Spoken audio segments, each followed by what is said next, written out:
যে লোককে 40 বছর আগে বাবা 45 বছরের দেখেছিলেন, তাকে এতকাল পরে আমিও সেই বয়সে দেখলাম কি করে। অলাত চক্র পর্ব 4। এতক্ষণে গল্প শুনছিলাম তারানাথের মুখে। মঠ লেনে তারানাথের বাড়িতে আমাদের চিরাচরিত আড্ডা বসেছে। আজ ছিল জন্মাষ্টমীর ছুটি। দুপুরের পরেই কিশোরী সেন আর আমি গল্পের লোভে হানা দিয়েছি তারানাথের বৈঠকখানায়। চারির বিয়ে হয়ে যাবার পর তারানাথ বোধহয় মনের দিক দিয়ে একটু অসহায় হয়ে পড়েছে। মেয়েরা বাপের যতখানি সেবা করে ছেলেরা ততটা পারে না। মেয়ে শ্বশুর বাড়ি চলে যাবার পর তারানাথের মুখে চোখে একটা ভরসাহারা ভাব ফুটে ওঠে মাঝে মাঝে। আমরা বুঝতে পারি, কিন্তু তা নিয়ে আলোচনা করি না। কি হবে প্রৌঢ় মানুষের মনে বিষণ্ণতার বোঝা বাড়িয়ে। আজ তারানাথের বাড়িতে গিয়ে কড়া নাড়তে দরজা খুলে দিল চারি। অবাক হয়ে বললাম, এ কি রে, কবে এসেছিস তুই? গত হপ্তাতেও তো আমরা এসে গল্প করে গিয়েছি। তোর বাবা তো বলেননি তুই আসবি? হাসি মুখে চারি বলল, না কাকা বাবু, আসার কথা ছিল না। গতকাল হঠাৎ এসে পড়েছে। ব্যবসার কাজে আপনাদের জামাইকে কলকাতা আসতে হলো। আমি ধরে পড়লাম আমিও যাব। তাই বললাম, জামাই তোর কথা সব খুব মান্য করে, তাই না? চারি সলজ্জ হেসে মুখ নিচু করল। সে চিরকালই সপ্রতিভ, কিন্তু প্রগল্ভা নয়। ছোটবেলা থেকে তাকে দেখেছি, কন্যার মতো স্নেহ জন্মে গিয়েছে তার উপর। আগে আগে তার জন্য লেসের ডিজাইন, ছবিওয়ালা গল্পের বই ইত্যাদি নিয়ে আসতে হতো। গত বছর ভালো ঘরে বরে বিয়ে হয়েছে চারির। স্বামী মাঝারি ধরনের ব্যবসা করে, বিশাল ধনী নয়, কিন্তু সচ্ছল অবস্থা।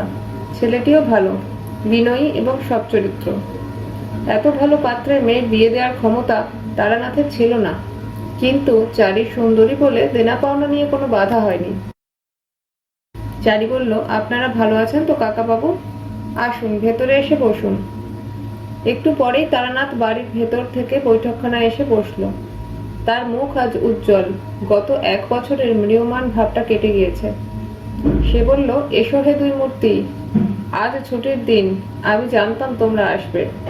তোমাদের বৌদিদি ক্ষীরের মালপোয়া করেছেন, খেয়ে যাবে। কিশোরী বলল, চারি এসেছে, বাড়ির চেহারাটাই দেখছি বদলে গিয়েছে। সত্যি, মেয়ে শ্বশুর বাড়ি থেকে এলে মনে খুব আনন্দ হয়, তাই না? ঠিক, তাও এখন তো বুদ্ধি দিয়ে বুড়ো। আমার বয়সে এলে হৃদয় দিয়ে বুঝবে। যথাসময়ে চারি চা নিয়ে এলো। আজ সব একদম সময় মাফিক ঠিকঠাক চলছে। আমরা আসবার সময় মোড়ের দোকান থেকে কিনে আনা তারানাথের প্রিয় সিগারেট পাসিং শো এর প্যাকেটটা বাড়িয়ে দিলাম। এটা না হলে তারানাথের গল্পের মেজাজ আসে না। নানা রকম কথা হতে হতে নিজের ছোটবেলার গল্প বলতে আরম্ভ করলো তারানাথ। সাধারণত সে নিজের পুরনো জীবন সম্বন্ধে কিছু বলতে চায় না, অন্তত সাধারণ পারিবারিক তথ্যগুলো আলোচনা করে না। বেছে বেছে কেবল অদ্ভুত আর অলৌকিক অভিজ্ঞতার গল্প শোনায়। আজ হঠাৎ কিশোরী জিজ্ঞাসা করলো, আপনি তন্ত্র সাধনার উৎসাহ বা প্রেরণা পেলেন কোথা থেকে? আপনার পূর্বপুরুষদের মধ্যে কি কেউ তন্ত্র সাধক ছিলেন? মানে আমি বলতে চাইছি যে এর ধারাটা কি পরিবারে আগে থেকে ছিল? সিগারেটের দগ্ধাবশেষ ছাইদানি হিসেবে ব্যবহৃত নারকেলের মালায় গুজে দিতে দিতে তারানাথ বলল, তা বলতে পারো। একেবারে রক্তাস্বরধারী তান্ত্রিক কেউ না থাকলেও বাপ ঠাকুরদা প্রপিতামহের ভেতর অনেকেই রীতিমতো সাধক শ্রেণীর মানুষ ছিলেন। আমার আপন ছোট ঠাকুরদা, মানে বাবার ছোট কাকা, তিনি কৈশোরেই গৃহত্যাগী হয়ে চলে গিয়েছিলেন। তাছাড়াও আমাদের পরিবারে নানা সময়ে নানান আশ্চর্য ঘটনা ঘটেছে, যার কোনো ব্যাখ্যা দেওয়া যায় না। আর কিছু কিছু তো তোমাদের বলেছি। বললাম, আপনার ছোট ঠাকুরদা আর কখনো সংসার জীবনে ফিরে আসেননি? না, তবে একবার তার সংবাদ পাওয়া গিয়েছিল, সেও এক বলবার মতো গল্প। বলুন না, আজকের আসর সেইটাই দিয়ে শুরু হোক। তারানাথ বলল, এই কাহিনী আমার বাবার কাছ থেকে শোনা। বাবা খুব সুন্দর করে গুছিয়ে গল্প বলতে পারতেন, এই বিষয়ে তার নাম ছিল। আমাদের গাঁয়ে ষোড়শী চাটুর্যের বৈঠকখানায় সন্ধ্যাবেলা রোজ জমাট আড্ডা বসত। বাবা ছিলেন সে আড্ডার প্রধান কথক। মেজাজ ভালো থাকলে বাড়ি ফিরে সেদিন কি গল্প হলো আমাদের শোনাতেন। তারপর তো আমিও অল্প বয়সে বাড়ি থেকে উধাও হলাম। মাঝে মাঝে বাড়ি ফিরে আসি, তবে সে খুব কম, 3-4 বছরে একবার কি দুবার। ওই ভবঘুরেমের সময়টা আমার যে কি সুন্দর কেটেছে তা আর কি বলবো। কোনো পিছুটান নেই, দায় দায়িত্ব নেই, কেবল বিরাট এই পৃথিবীর পথে পথে ঘুরে বেড়ানো। বাইরে থেকে দেখলে এটা হয়তো স্বপ্নদর্শী অলসের জীবনযাত্রা বলে মনে হবে, যে বাস্তব জগতের থেকে পালিয়ে গিয়ে লুকিয়ে রয়েছে। কিন্তু ব্যাপারটা অত সোজা নয়। আত্মীয়হীন, বন্ধুহীন দুনিয়ায় সম্পূর্ণ সম্বলহীন অবস্থায় ভেসে পড়তে হলে খুব সাহসের দরকার। কে খেতে দেবে ঠিক নেই, কোথায় থাকবো তার কিছু ঠিক নেই। মন্দিরের চাতালে, পোড়ো বাড়ির বারান্দায় ঝড়ে বৃষ্টিতে রাত কাটিয়েছি। কত অদ্ভুত চরিত্রের লোক দেখেছি। তাদের মধ্যে কেউ প্রকৃত সাধক, কেউ নৃশংস কাপালিক, কেউ বা জুয়াচোর। কত সময়ে অসুখ করেছে, প্রবল জ্বরে পথের ধারে গাছতলায় পড়ে কষ্ট পেয়েছি। জল তেষ্টায় বুক ফেটে গিয়েছে, কিন্তু জল দেবার কেউ ছিল না। মরেও যেতে পারতাম, সেক্ষেত্রে বাড়িতে কোনো খবরও পৌঁছতো না। তবুও কখনো ভয় হয়নি। মৃত্যুকে সাধারণ মানুষের দৃষ্টিতে দেখিনি, দেখেছি ঈশ্বরের তৈরি এই জগতের একটা অবশ্যম্ভাবী পরিণতি হিসেবে, যে পরিণতিতে ভয়ের কিছু নেই, আছে স্রষ্টার অপার করুণা। এই পর্বেই বীরভূমের শ্মশানে মাতু পাগলির সঙ্গে পরিচয়। বরাকর নদীর ধারে নির্জন শাল বনে মধুসুন্দরী দেবীর আবির্ভাব দেখতে পাওয়া। ওহ, সেসব কি উত্তেজনাপূর্ণ দিন গিয়েছে। মনে হয়েছিল বুঝিবা সৃষ্টির সব রহস্য জেনে ফেলব। সাধনার তীব্রতায় বিশ্ব ব্রহ্মাণ্ডের নিয়ম কানুন ধরা দেবে আমার চেতনায়। কেমন অন্যমনস্ক হয়ে থেমে গেল তারানাথ। বললাম, কেন, অনেক অদ্ভুত অভিজ্ঞতা তো হয়েছে। তা হয়েছে, যা পেয়েছি তা একজন সাধকের একটা জীবনের পক্ষে যথেষ্ট, কিন্তু আসলে তো কিছুই জানা হলো না। এই জগতের মানে কি, কি করে এই চন্দ্র, সূর্য, গ্রহ, নক্ষত্র সৃষ্টি হলো, না হলেই বা কি এসে যেত। সেই ভেতরের আসল কারণগুলো সব অজানা থেকে গেল। এখন মনে হয়। আবার থেমে গেল তারানাথ। কি ভাবতে লাগলো। জিজ্ঞাসা করলাম, কি মনে হয়? মনে হয় সৃষ্টির গভীরতম কারণটা ঈশ্বর মানুষের কাছ থেকে চিরদিনের জন্য আড়াল করে রেখেছেন। সে রহস্য জানতে পারলে সৃষ্টির আর কোনো সার্থকতা থাকবে না। গোলকধাম খেলেছে তো? সেই যে কড়ি চেলে কাগজে ছাপা ছকের ওপর গুটি এগিয়ে দেওয়া। জন্ম থেকে শুরু হয়ে বিদ্যালয়, কর্মক্ষেত্র, আদালত, পতিতালয়, সন্ডিকালয়, মন্দির ইত্যাদির খোপে আঁকা ঘর পেরিয়ে খেলুড়েকে একটু একটু করে ওপরে উঠতে হয়। সবচেয়ে ওপরের খোপের নাম হচ্ছে গোলকধাম। সেখানে পৌঁছলেই খেলা শেষ। তারপর ছক আর গুটি তুলে ফেলা ছাড়া আর কিছু করার থাকে না। আমাদের জীবনেও তাই, সবকিছু জেনে ফেললেই খেলা শেষ। সেটা ভগবান চান না। তা একদিক দিয়ে ভালোই, খেলা চলছে, চলুক না। দেখলাম তারানাথ গল্প থেকে দর্শনের দিকে সরে যাচ্ছে। বললাম, তারপর যে কথা বলছিলেন আপনার অল্প বয়সের গল্প, সেটা বলুন। তারানাথ বলল, একবার বাঁকুড়ার ইন্দাস অঞ্চলে ঘুরে বেড়াচ্ছি। সারাদিন হাটে মাঠে ঘুরি, রাত্রে যেখানে হোক আশ্রয় নিই।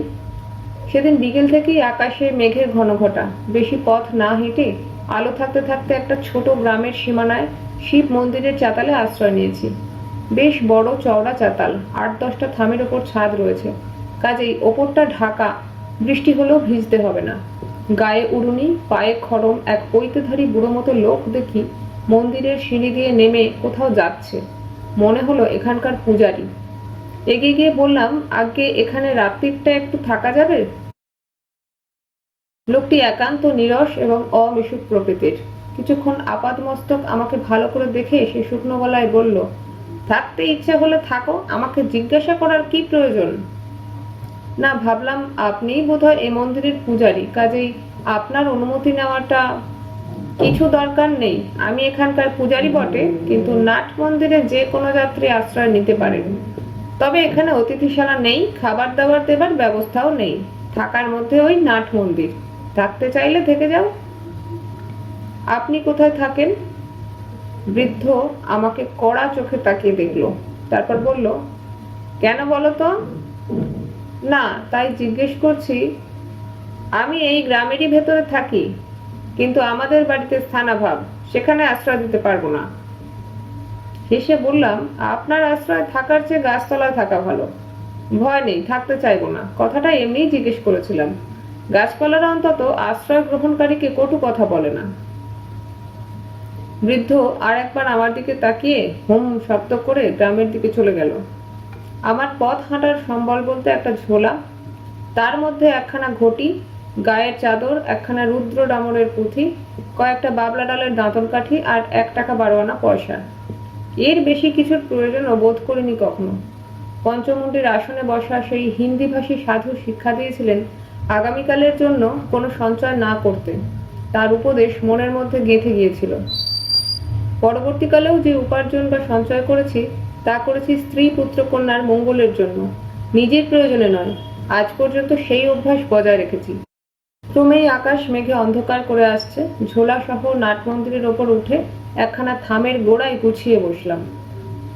বাঁকুড়া জেলায় গিয়েছো কখনো? বড় সুন্দর জায়গা। বিশাল বিশাল লালমাটির প্রান্তর, পুঁটি বাঁধা বৈরাগীর মতো তাল গাছ জড়াজড়ি করে দাঁড়িয়ে মাঠের মধ্যে। ধুলো ওড়া গ্রামের রাস্তায় একতারা হাতে গান গাইতে গাইতে বাউল হেঁটে যাচ্ছে। জেলাটার মাটিতে শান্তি আছে। থামে হেলান দিয়ে পা ছড়িয়ে আরাম করে বসলাম। হঠাৎ নাট মন্দিরের চাতালে কিছু দূরে কি একটা নড়ল বলে মনে হলো।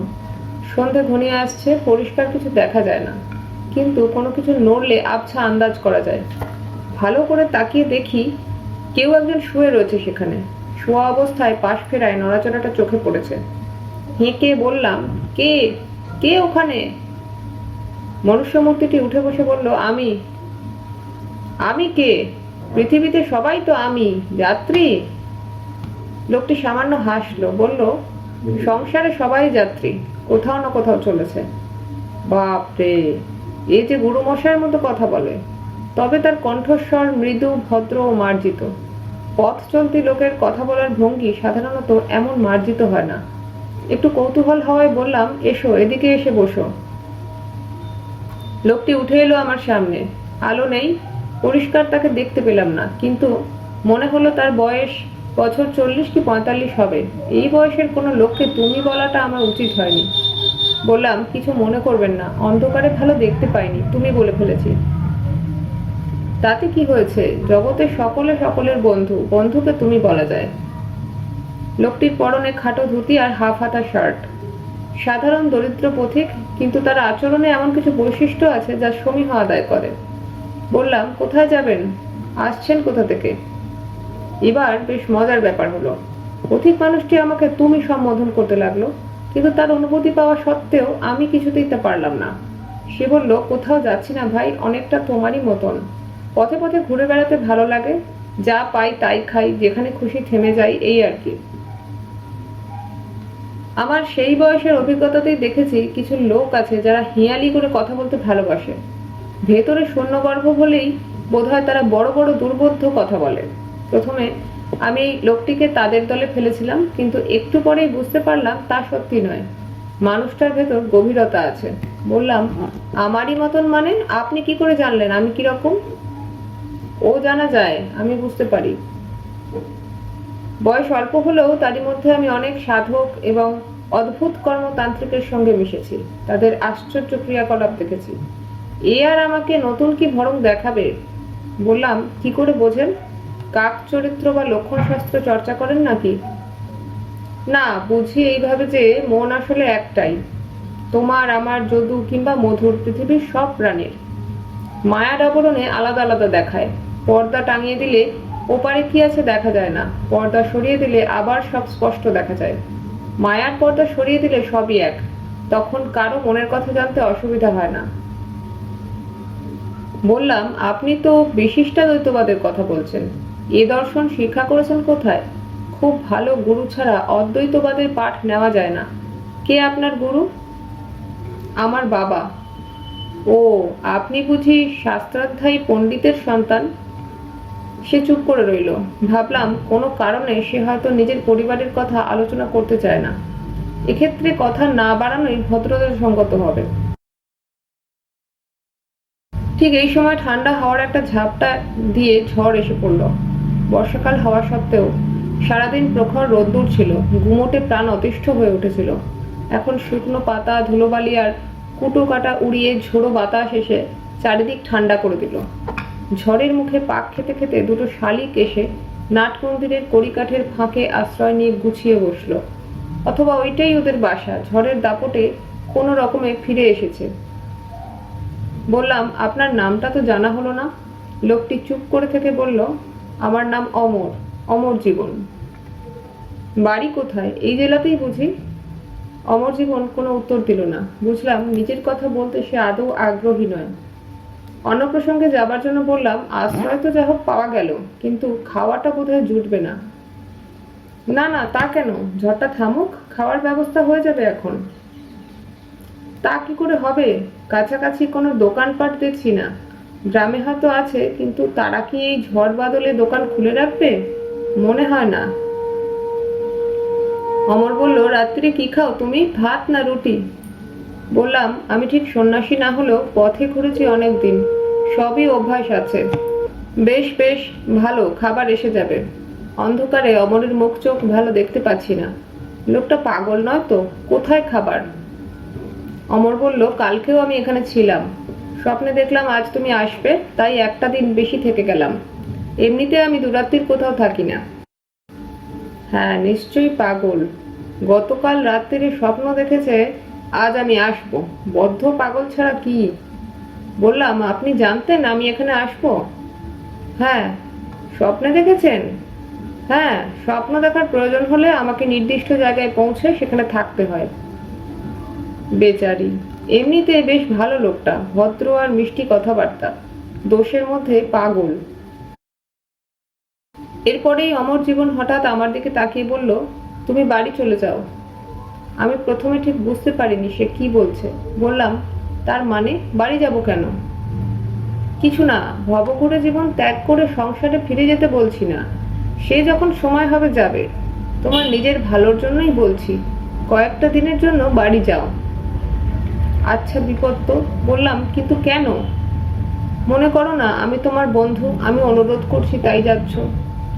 তার কথাগুলো একটু কেমন কেমন, কিন্তু গলার স্বরে একটা ব্যক্তিত্বপূর্ণ দৃঢ়তা আছে। তার কথা মনোমতো না হলেও অকস্মাৎ উড়িয়ে দেওয়া যায় না। তখনকার মতো তাকে শান্ত করার জন্য বললাম, আচ্ছা আচ্ছা, সে দেখা যাবে এখন। বিড়ি চলে? সে হাসলো, বলল, সব চলে। আছে? দাও। তাকে দিয়ে নিজে একটা বিড়ি নিলাম। বাতাসের দাপটে 4-5টা কাঠি নষ্ট করেও ধরাতে পারছিলাম না। অমর হাত বাড়িয়ে বলল, আমাকে দাও দেখি। তারপর দেশলাইটা হাতে নিয়ে অদৃশ্য কার দিকে যেন ধমক লাগালো, আরে একটু থামতো বাপু। একটা বিড়ি ধরাতে কি আস্ত দেশলাই খরচ করবো নাকি? কাকতালীয় কিনা জানি না, হাওয়ার ঝাপটা সামান্য কয়েক মুহূর্তের জন্য কমে গেল। ঝড় চলতে চলতে এরকম অবশ্য হয়ই, তবু মনে রেখাপাত করলো জিনিসটা। দেশলাই ফেরত দিয়ে অমর বলল, সবকিছুর ব্যাখ্যা চাইতে নেই, ব্যাখ্যা হয়ও না। তার চেয়ে সরল বিশ্বাস অনুযায়ী কাজ করা ভালো, আদেশ পেলে পালন করা ভালো। আদেশ কে পাঠায়? বিড়িতে গোটা 2 টান দিয়ে অমর বলল, তা জানলে তো সব সমস্যাই মিটে যেত। আপনার কাছে আদেশ পৌঁছয় কেন? আপনি কে?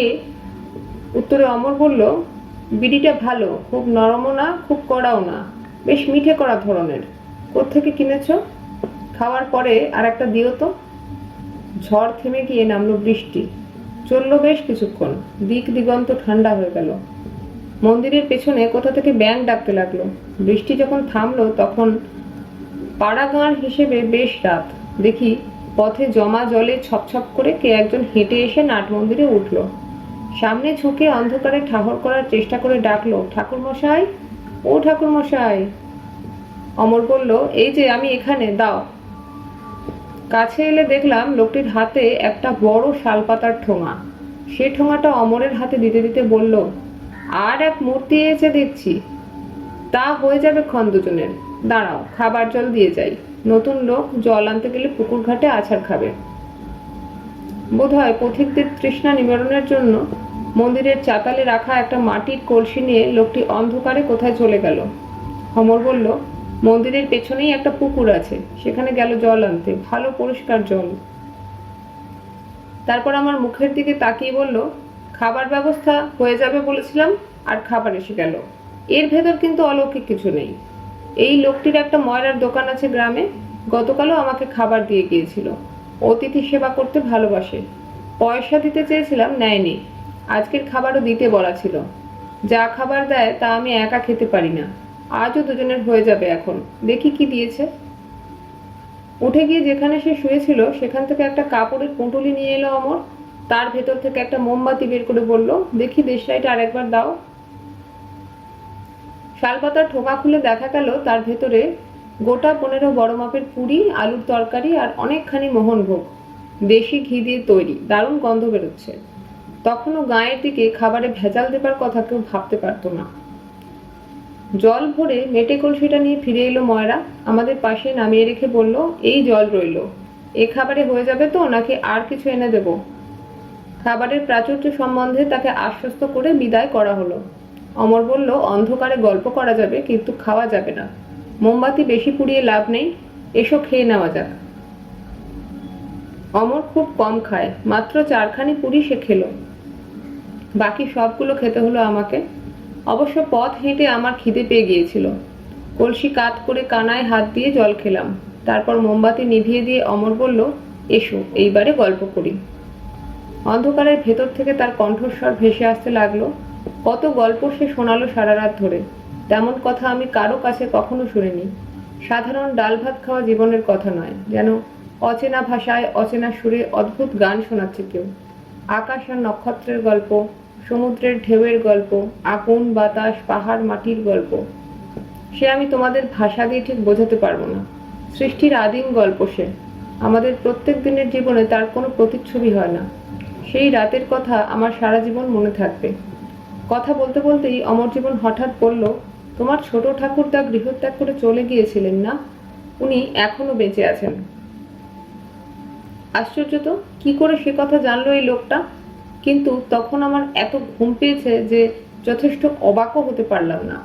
তখন রাত বোধহয় 3টে পেরিয়ে গিয়েছে। অমর বলল, না আর কথা না, এবার তুমি ঘুমো।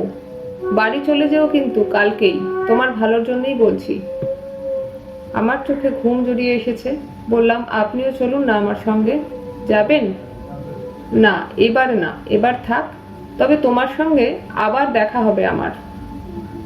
আমার কানে যেন কে নিদুলির মন্ত্র পড়ে দিয়েছে। আর তাকাতেই পারছি না। ঘুম ঘুম। যখন ঘুম ভাঙলো তখন রোদ্দুর উঠে গিয়েছে। গতকাল রাত্রির মেঘ বৃষ্টির চিহ্ন নেই কোথাও। ঝকঝক করছে দিনের আলো। পাশে অমর জীবন নেই। তার ঝোলাঝুলি সহ কখন সে চলে গিয়েছে কে জানে। কাল সন্ধেবেলা দেখা সেই পুরোহিত এসে মন্দিরের দরজা খুলে সকালের পুজোর উদ্যোগ করছে। আমার দিকে আড়ে আড়ে তাকালো কবার। জিজ্ঞাসা করলাম, আচ্ছা, এখানে যে আর একজন পরশু থেকে ছিলেন তিনি চলে গিয়েছেন? সে বলল, কে ছিলেন? একজন যাত্রী, আমার আগে থেকেই তো ছিলেন। দেখিনি, খেয়াল করিনি। অমন কত লোক যাচ্ছে আসছে। লোকটি শুধু নিরস নয়, নিরুৎসুক, নিরুদ্বেগ এবং সম্পূর্ণ নিরুত্তাপ। যাই হোক, অমর জীবন লোকটিকে আমার খুবই অদ্ভুত লেগেছিল। তার কথা অমান্য করতে মন চাইল না। সেদিনই রওনা হলাম বাড়ির দিকে। বাড়ি পৌঁছানোর পর প্রতিবারের মতোই প্রথমে বাবার বকাঝকা, তারপরে মায়ের কান্নাকাটি এবং তারও পরে আত্মীয় স্বজনের আবেগের বন্যা সহ্য করতে হলো। দুপুরে খেতে বসে বাবা বললেন, গত পরশুদিনই ষোড়শী চাটুর্যের আড্ডায় তোমার কথা হচ্ছিল। আমার যে একটা এমন বাড়ি পালানো হাড় জ্বালানো ছেলে হবে সে কথা অনেক আগেই একজন বলে দিয়েছিল। বললাম, কে? কোনো জ্যোতিষী? না, এমনিই একজন পথিক। আমার ছোটবেলায় একদিনের জন্য আমাদের বাড়ি আশ্রয় নিয়েছিল। তার নাম অমর, অমর জীবন। সেই গল্পই হচ্ছিল ষোড়শী চাটুর্যের বাড়ি। চমকে উঠে বললাম, অমর, অমর জীবন? বাবা বললেন, হ্যাঁ, চমকে উঠলে কেন? না কিছু না, গল্পটা বরং বলুন শুনি। খেয়ে উঠে গড়গড়ায় তামাক খেতে খেতে বাবা বলতে শুরু করলেন। নিজের বাবার কাহিনী লেখকের বর্ণনার ভঙ্গিতে বলে গেল তারানাথ। তারপর থেমে একটু দম নিয়ে বলল, এই ব্যাপারটার সবচেয়ে বিচিত্র দিক কোনটা জানো? যে লোককে 40 বছর আগে বাবা 45 বছরের দেখেছিলেন, তাকে এতকাল পরে আমিও সেই বয়সে দেখলাম কি করে। ছোট ঠাকুরদার খবরটা বাবাকে জানাবো ভেবেছিলাম, দেখলাম অমর জীবন মারফত সেটা তিনি আগেই জানেন। পরদিন বুঝলাম কেন অমর জীবন বাড়ি চলে আসতে বলেছিল। পরদিন থেকে আমার এলো প্রবল জ্বর। প্রায় 1.5 মাস ভুগে সেরে উঠলাম। পথে থাকলে প্রাণ সংশয় হতো সন্দেহ নেই। আপনারা এতক্ষণ শুনছিলেন অলাপ চক্র পর্ব 4। পরের পর্বটি শুনতে ও এরকম আরো নানান গল্প পেতে চ্যানেলটি সাবস্ক্রাইব করে নিন ও গল্পটি ভালো লাগলে লাইক করে দিন। ধন্যবাদ।